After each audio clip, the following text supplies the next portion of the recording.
События, о которых пойдет речь в этом видео, произошли в 2017 году. 15 мая 2017 года около 1 часа ночи береговая охрана Флориды получила сигнал бедствия.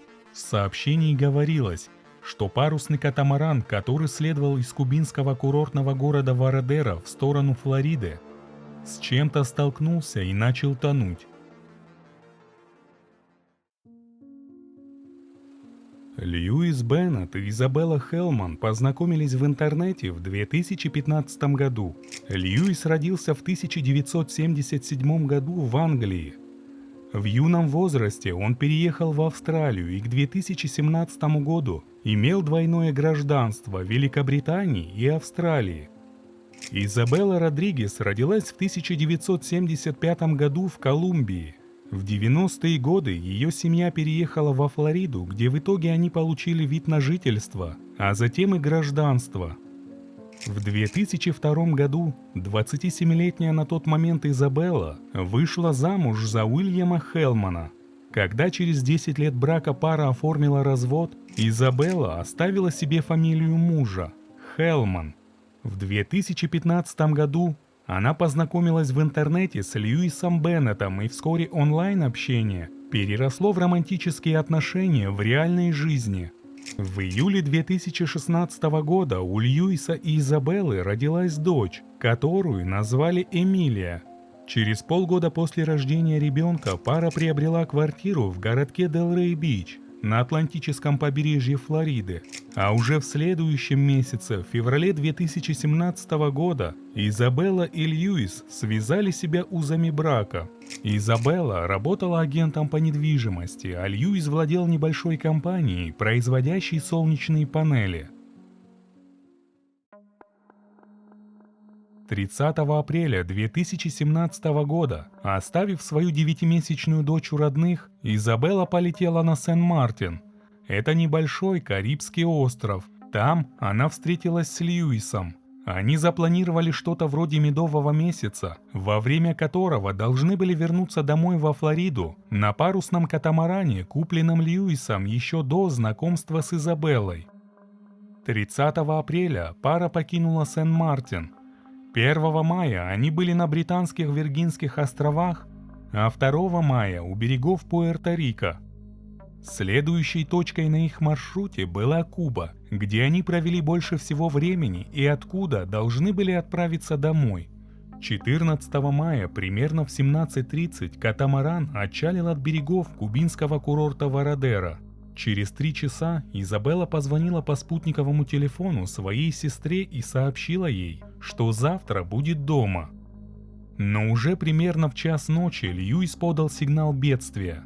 Он связался с береговой охраной США и сообщил, что после столкновения с неизвестным объектом судно стало тонуть, а его жена пропала. Около 4 часов утра экипаж вертолета береговой охраны обнаружил спасательный плот Беннета. Также на рассвете был найден катамаран, который плавал вверх дном, но еще не пошел ко дну. Беннета доставили на остров Ки-Уэст, это самая южная часть Флориды. В ходе беседы со следователями Льюис сообщил, что они с женой несли вахту по очереди и что во время происшествия была очередь Изабеллы. Он спал в каюте, но проснулся от того, что судно, похоже, с чем-то столкнулось. Поднявшись на палубу и не увидев там жены, он стал выкрикивать ее имя, но ответа так и не получил. По его словам, мачта была ослаблена и могла вытолкнуть Изабеллу за борт. Также он сообщил, что когда в последний раз видел жену, она была в спасательном жилете. При осмотре вещей Беннета, который он погрузил на спасательный плот, офицеры нашли 225 коллекционных монет, происхождение которых еще предстояло установить. В тот же день, 15 мая, Изабелла Хелман была объявлена пропавшей без вести. Поисково-спасательная операция велась на воде и с воздуха, но 18 мая, после 4 дней поисков, не найдя никаких следов пропавшей женщины, береговая охрана официально объявила о прекращении спасательной операции. Представители власти заподозрили неладное, когда спустя менее суток с момента прекращения поисков Изабеллы Льюис Беннет запросил у береговой охраны письмо, в котором бы говорилось, что его жена предположительно мертва.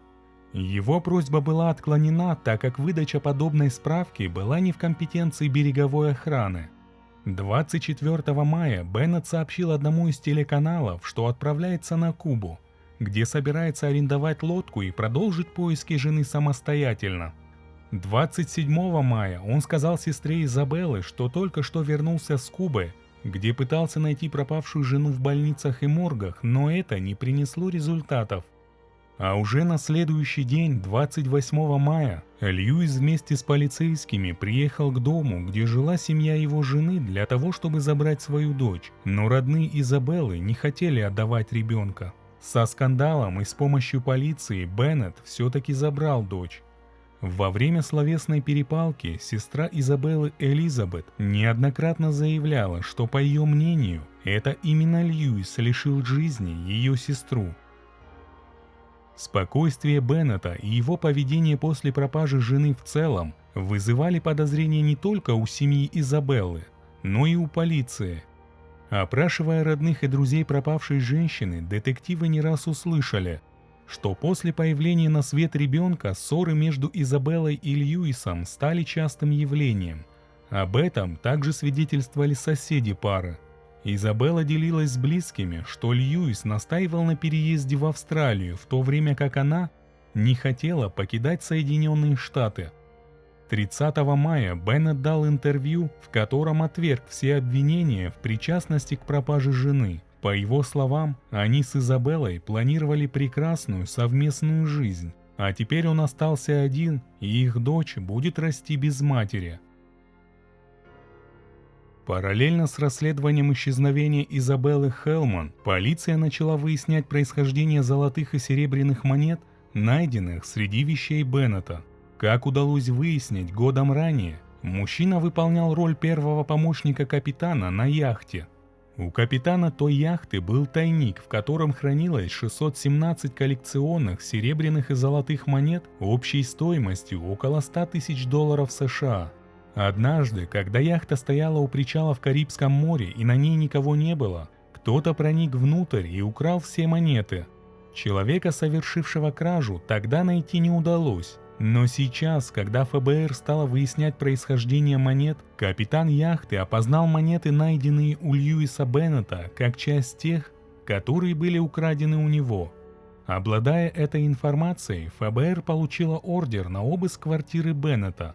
Напомню, что когда мужчину спасли, среди его вещей обнаружили 225 монет. 16 июня 2017 года при обыске квартиры нашли еще 162 монеты.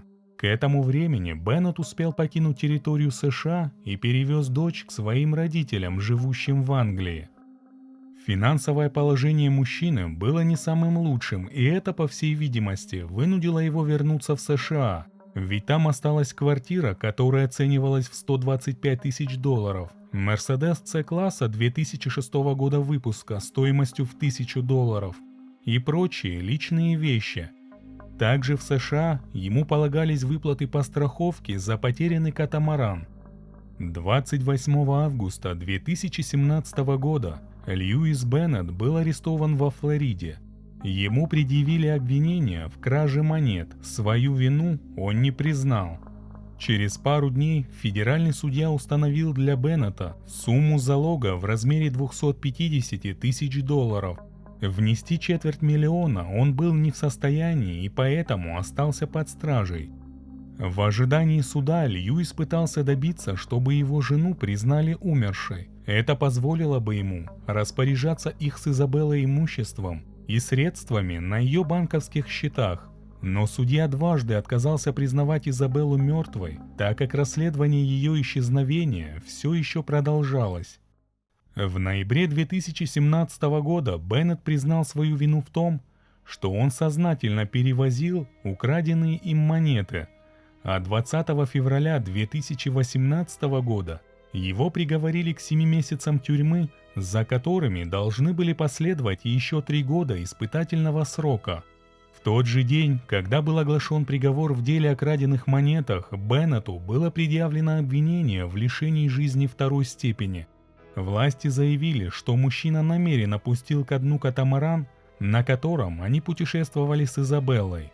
Именно на этом прокурор собирался строить обвинение, утверждая, что инсценировка крушения была организована Беннетом для того, чтобы скрыть следы преступления. ФБР сообщило, что осмотр катамарана до того, как он затонул, показал, что иллюминаторы, расположенные ниже ватерлинии, были открыты, а повреждения сдвоенных корпусов, по-видимому, были вызваны изнутри. А это означает, что судно могло быть затоплено преднамеренно.